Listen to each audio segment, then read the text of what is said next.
Hello everyone, welcome to our channel teachers creator. आज की class में आपका स्टैटिक्स का English medium questions, I think total I will discuss about 40 questions in this session.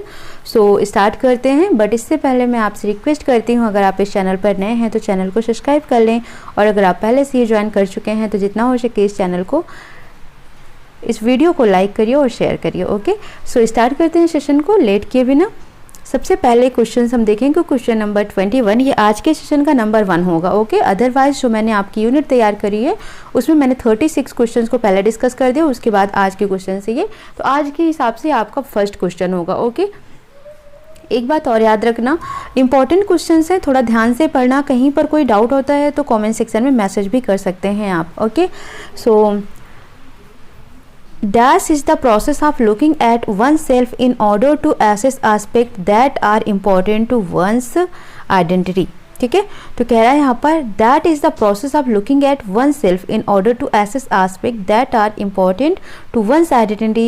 Then this is online examination, self assessment, registration or subjective test। Then right answer online examination। Now second question is ICT stand for, means full form of the ICT। What is the full form of ICT? Information and Communication Technology। So right option हो जाएगा आपका option number A. Now question number 23, statics help in. Statics किस में help करती है? Education as it helps in collecting data, तो yes we are collect data in statics.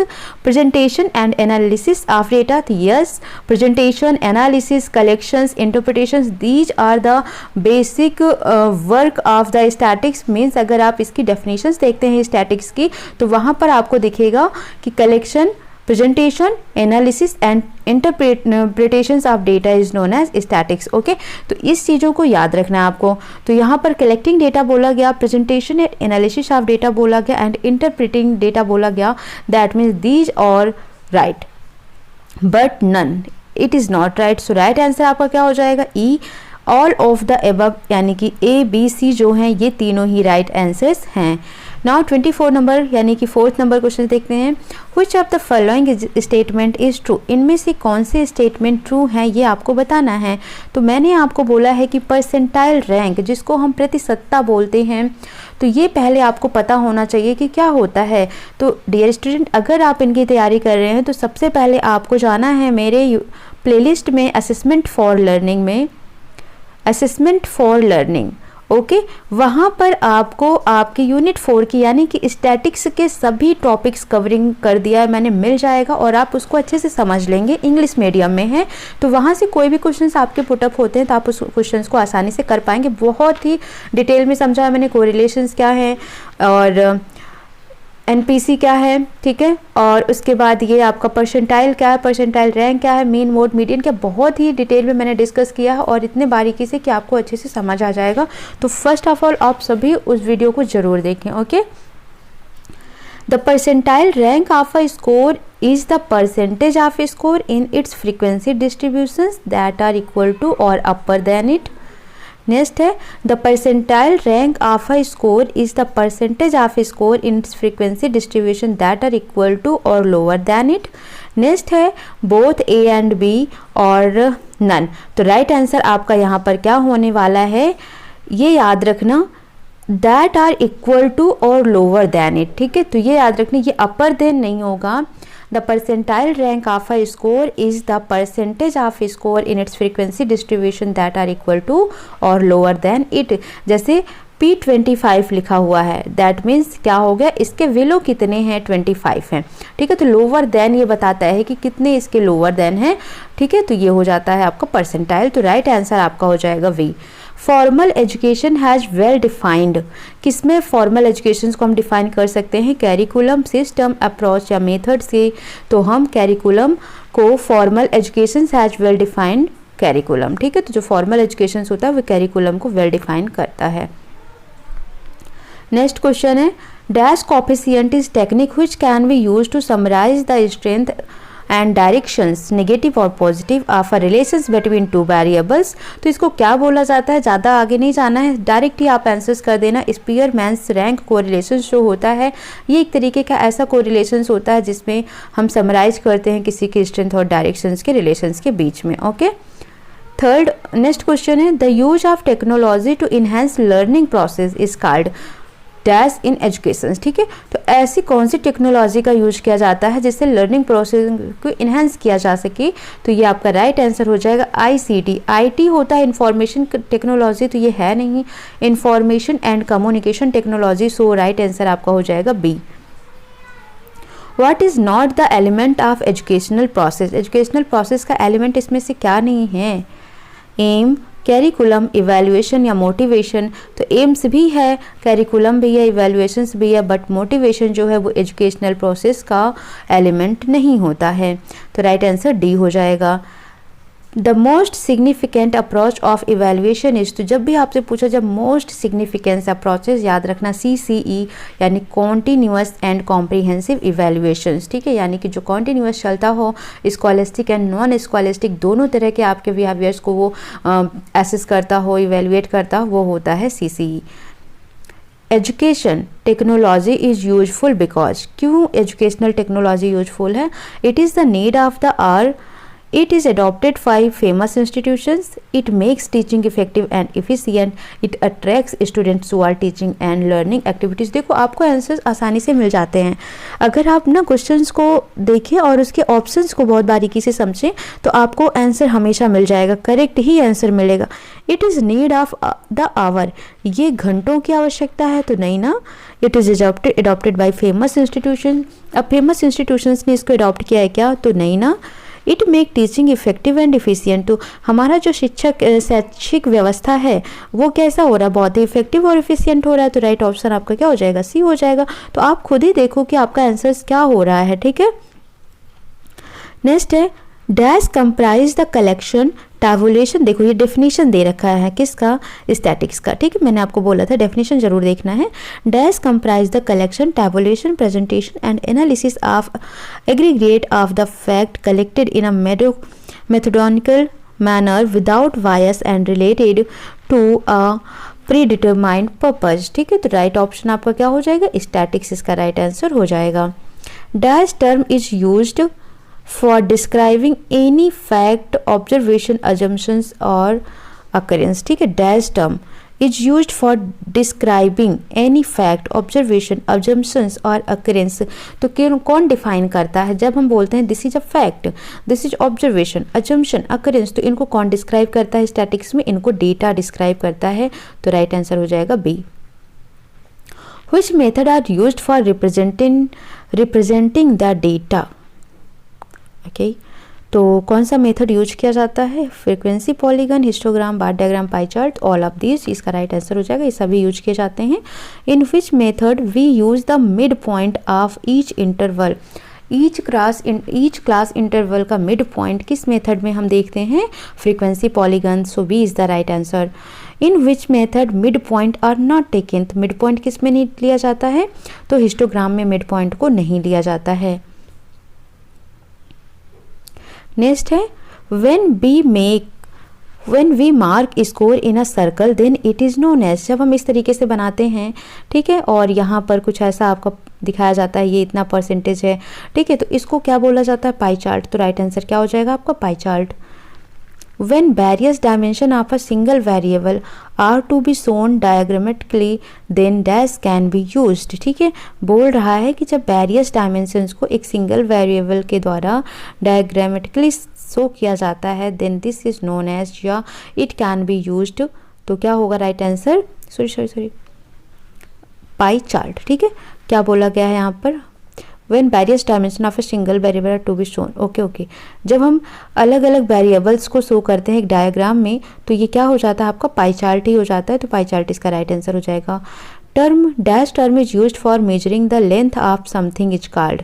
ठीक है, तो जब किसी की लेंथ मेजर करनी हो तो उसके लिए कौन सा टर्म यूज किया जाता है? मेजरमेंट, असेसमेंट, इवैल्यूएशन या ऑल ऑफ दीज, तो इसका क्या हो जाएगा? Measurement, because measurement is a quantitative data, जबकि जो आपका असेसमेंट और इवैल्यूएशन है these two are the qualitative data. ठीक है, तो क्वांटिटेटिव यहाँ पर लेंथ की बात कर रहा है, तो आपका राइट आंसर क्या हो जाएगा? मेजरमेंट।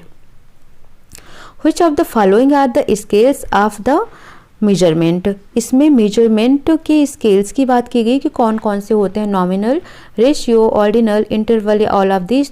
तो राइट आंसर आपका क्या हो जाएगा, ऑल ऑफ दिस, जिसका राइट आंसर हो जाएगा। Categorize data and numbers that are simply used as identifiers card, ठीक है। कैटेगराइज डेटा एंड नंबर्स, यहाँ पर नंबर्स बोला गया है, ठीक है, and data that are simply used as identifiers के फॉर्म में यूज किए जाते हैं, वो क्या कहलाते हैं, नॉमिनल कहलाते हैं। नेक्स्ट है dash scale of measurement represent in ordered series of relationship और rank order, nominal, interval, ordinal या रेशियो। तो राइट आंसर आपका क्या हो जाएगा, ऑर्डिनल हो जाएगा, ठीक है। ओके कितने हो गए थे, 40 क्वेश्चंस, ओके 42, ओके। और scale that represent quantity and has equal unit but for which zero represents simply an additional point of measurement is called, ठीक है। कह रहा है scale that represent quantity, जो quantity को represent करता हो, and has equal unit, ठीक है, और उसके equals unit हो, but for the zero represents simply an additional point of measurement that is called interval। इसको क्या बोला जाता है, interval बोला जाता है। dash scale of measurement is similar to interval scale and also has an absolute zero, तो इसे क्या बोला जाता है, रेशियो। जब भी एब्सोल्यूट जीरो की बात आ जाए तो वहां पर रेशियो याद रखना। Central tendency means, central tendency का मतलब क्या होता है, एवरेज होता है, ठीक है। मीन, मोड, मीडियन ये इसके पार्ट्स आ जाते हैं, लेकिन अगर मीनिंग आपसे पूछा जाए कि सेंट्रल टेंडेंसी की मीनिंग क्या होगी, तो उसको हम क्या बोलते हैं, एवरेज बोलते हैं। Dash is the sum of separate score और measures divided by their number, तो क्या होता है, मेन होता है ना, सम ऑफ उनके जितने भी स्कोर्स होते हैं उनको सम कर लो, टोटल कितने नंबर है उनसे डिवाइड करने पर हमको मेन मिल जाता है। If score in a test are this find out their mean, तो इन सब को ऐड कर लो डियर स्टूडेंट, तो क्या हो जाएगा, 18 + 12 आपका हो जाएगा 30 + 40 + 50 + 56 और डिवाइडेड बाई 4 कर दीजिए, तो ये आ जाएगा आपका 14 राइट आंसर। ओके, तो क्या करना होता है, टोटल जितने भी नंबर हो उनको आप प्लस में कर लो, और कितने नंबर हैं, 4 नंबर हैं, तो 4 से डिवाइड कर लीजिए, तो राइट आंसर आपका हो जाएगा 14।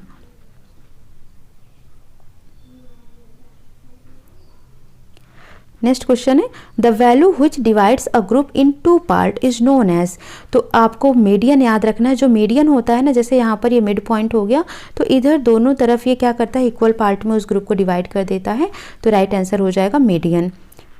The point on the scale of measurement with maximum frequency in a distribution is called, तो जो मैक्सिमम फ्रीक्वेंसी की बात करते हैं, maximum frequency repetition, for example अगर हम बात करें इसमें, तो इसमें मैक्सिमम फ्रीक्वेंसी क्या है, 13 है, तो इसका मोड क्या हो जाएगा, तो 13 इसका राइट आंसर हो जाएगा। तो वही क्या कहलाता है, इन्होंने मैक्सिमम फ्रीक्वेंसी की बात की कि किसी डिस्ट्रीब्यूशन में मैक्सिमम फ्रीक्वेंसी क्या होता है, वो मोड कहलाता है। नेक्स्ट क्वेश्चन है there are 10 students in a class and scores of the students are given below, find mode, तो देखो कौन सा नंबर ज़्यादा बार आया हुआ है, जिसकी फ्रीक्वेंसी ज़्यादा है, 13 यहाँ पर देखो 4 टाइम्स आया हुआ है, तो राइट आंसर आपका हो जाएगा 13। What is the formula of mode, mode का फॉर्मूला क्या होता है, तो मोड इज इक्वल टू होता है 3 मीडियन -2 मीन, ठीक है। कैसे याद रखेंगे, कंफ्यूज नहीं होना है, कैसे याद रखेंगे, मीडियन बड़ा है तो बड़े के साथ हम बड़ा ही नंबर ले रहे हैं, मीन छोटा दिख रहा है तो मीन के साथ छोटा नंबर ले रहे हैं, ठीक है, तो कंफ्यूज मत होना, तो 20 का राइट आंसर हो जाएगा। Main measure of variability are, ठीक है, तो वेरिएबिलिटी का मेन मेजर क्या होता है, main, range, standard deviation, BCD और क्वार्टाइल डेविएशन, तो आपका राइट आंसर हो जाएगा जो रेंज है, जो क्वार्टाइल डेविएशन है और जो स्टैंडर्ड डेविएशन है, ये तीनों ही राइट आंसर हो जाएंगे, तो इसका राइट आंसर ई हो जाएगा। Difference between the highest and lowest score is called range, ठीक है, जो हाईएस्ट और लोवेस्ट स्कोर का डिफरेंस होता है वो क्या होता है, रेंज कहलाता है। Find the range of the following score, ठीक है, इन स्कोर्स का क्या करना है, रेंज फाइंड आउट करना है। तो मैक्सिमम डेटा देखो कौन सा है इसमें, मुझे तो 30 दिख रहा है, और सबसे स्मॉलेस्ट क्या दिख रहा है आपको, 7 दिख रहा है, माइनस कर दीजिए, कितना आ गया, 23 आ गया, तो इसका राइट आंसर क्या हो जाएगा, 23, ठीक है। तो रेंज का यहाँ पर आपसे पूछा गया, देखो difference between highest and lowest score, तो जो हाईएस्ट और लोवेस्ट स्कोर होता है उसका डिफरेंस क्या बोलते हैं, रेंज बोलते हैं। अब इस क्वेश्चन में आप देखो, तो यहाँ पर आपसे क्या पूछा गया, रेंज ही पूछा गया, तो राइट आंसर आपका क्या हो जाएगा 23, क्योंकि हाईएस्ट है 30, स्मॉलेस्ट है 7। Dash is the distance between 75th percentile and 25th percentile in some frequency distribution, that is known as quartile deviation. Quartile deviation is also known as, तो क्वार्टाइल डेविएशंस को क्या बोला जाता है? Quartile range, semi inter quartile range, average deviation, all of this. तो right answer हो जाएगा आपका semi inter quartile range. Mean deviation is computed from, ठीक है, जो मीन डेविएशन बोला जा रहा है कि वो कहाँ से कंप्यूट किया जाता है, तो राइट आंसर आपका हो जाएगा डी, यानी कि मीन, मोड, मीडियन तीनों ही इसके राइट आंसर हो जाएंगे, तो ऑल ऑफ दिस इसका राइट आंसर हो जाएगा। नेक्स्ट देखते हैं, standard deviation is always computed from, तो स्टैंडर्ड डेविएशन किससे कंप्यूट किया जाता है? मीन से कंप्यूट। देखो जो मीन डेविएशन होगा वो तीनों से कंप्यूट किया जाता है, जबकि जो स्टैंडर्ड डेविएशन होता है वो केवल मीन से ही कंप्यूट किया जाता है, क्योंकि स्टैंडर्ड डेविएशन का फॉर्मूला क्या होता है? Under root mean minus mean का स्क्वायर, है ना, यही तो होता है। तो याद रखना ये आपका फॉर्मूला हो जाता है। तो किससे कंप्यूट किया जाता है? मीन से ही। नॉर्मल प्रोबेबिलिटी कर्व कैसा होता है? बेल शेप्ड होता है, ठीक है, सिमेट्रिकल होता है, बोथ होता है या नन होता है? तो याद रखना जो नॉर्मल प्रोबेबिलिटी कर्व होता है वो वेल शेप्ड भी होता है और सिमेट्रिकल भी होता है। तो आपका राइट आंसर क्या हो जाएगा? सी, यानी कि both. In normal probability curve mean, mode, median falls at which point, तो मिडिल पॉइंट यानी जो सेंटर पॉइंट होता है इस पर मीन, मोड, मीडियन तीनों ही होते हैं और इक्वल होते हैं, ठीक है। तो आपका इतने क्वेश्चंस को हमने आज की क्लास में डिस्कस किया। कैसी लगी वीडियो कमेंट सेक्शन में बता सकते हैं। आपके लिए हेल्पफुल हो तो मैं और वीडियोज आपके लिए लेकर आती हूँ। Okay, so thank you for watching, like, share and subscribe please.